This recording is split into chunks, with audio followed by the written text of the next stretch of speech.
बेटा किधर लेके जा रहे हो? रिश्ते की बात करने के लिए अब्बा।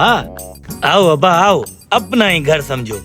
बिस्मिल्लाह बिस्मिल्लाह, आ गए बेटा तुम? आ जाए बैठे इधर। बैठना अब्बा, सफा लांचर हो गया है।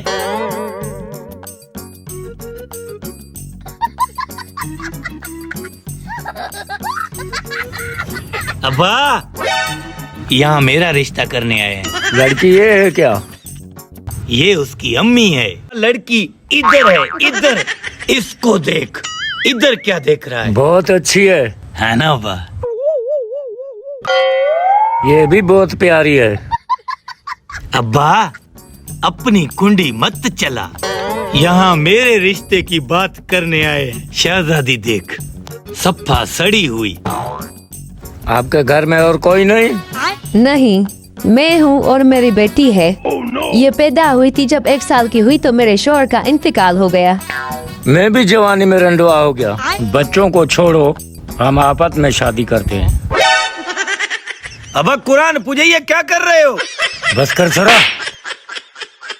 इसको मैं लेके जाता हूँ कोर्ट में। हम दोनों शादी करके आते हैं। अपनी बहन का ख्याल रखना। अरे अब्बा, ये क्या जुल्म कर रहे हो अब्बा? वो अब्बा, मेरा रिश्ता होने वाला था।